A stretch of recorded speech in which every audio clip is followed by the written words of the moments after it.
কোটা সংস্কারের দাবিতে সকাল সন্ধ্যা অবরোধের কারণে দিনভর প্রচণ্ড ভোগান্তির শিকার হয় রাজধানীবাসী। নগরীর গুরুত্বপূর্ণ অনেক পয়েন্টে আটকে পড়ে যানবাহন, থমকে থাকে ঘণ্টার পর ঘণ্টা। বিপাকে পড়ে তপ্ত রোদের মাঝেই হেঁটে দীর্ঘ দূরত্ব পার হতে দেখা যায় যাত্রীদের। যাতায়াতের জন্য বিকল্প হিসেবে এদিন মেট্রো রেলের চাপ অনেক বেড়ে যায়। পিয়াস মাহমুদের প্রতিবেদন। সরকারি চাকরিতে কোটা পদ্ধতি সংস্কারের দাবিতে শিক্ষার্থীদের অবরোধে বুধবার দুপুর নাগাদ স্থবির হয়ে পড়ে গোটা রাজধানী। শাহবাগ, সায়েন্স ল্যাব, কারণ বাজার, ফার্মগেট, আগারগাঁও ও মহাখালী সহ রাজধানীর গুরুত্বপূর্ণ পয়েন্টগুলোতে আটকা পড়ে শত শত যানবাহন। তীব্র যানজট সৃষ্টি হয় রাজধানী জুড়ে। প্রধান সড়ক ছাপিয়ে যানবাহনের চাপ বাড়ে অলিগলিতে।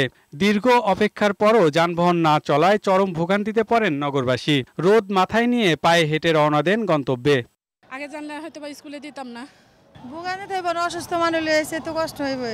স্কুল ফেরত শিশু ও বয়স্কদের দুর্ভোগ হয় বেশি, ক্ষোভ প্রকাশ করেন পথচারীরা। ভোগান্তি তো আমাদের অনেকই হচ্ছে, কারণ এত দূর সেই আজিমপুর গোরস্থানে ওইখান থেকে এত দূর হেঁটে আসা, এটা তো আমাদের দুই দিকে ভোগান্তি। গাজীপুরে আত্মীয় থাকে কিন্তু যাবো, এখানে কোনো সিএনজি পাইতেছি না, যা একটা পাইতেছি ভাড়া যাইতেছে 700, 800, 600 টাকা। এদিকে ভোগান্তি এড়াতে এদিন মেট্রোতে ছিল উপচে পড়া ভিড়। দীর্ঘ লাইনে দাঁড়িয়ে মেট্রোর টিকিট কাটতে গিয়ে কিছুটা ভোগান্তিতে পড়েন যাত্রীরা। রাস্তায় ভোগান্তি হয়েছে, আন্দোলন শুরু করছি, সেজন্য বাস, তারপরে আপনি লেগুনা সব এগুলো অফ শুনলাম, এর জন্য সবাই মানুষ মেট্রোর দিকে আসলে অনেক জায়গায় স্টপেজে বন্ধ, রাস্তা বন্ধ, যার জন্য আর কি পুরা চাপটা মেট্রোর উপরে। পিয়াস মাহমুদ, বৈশাখী সংবাদ, ঢাকা।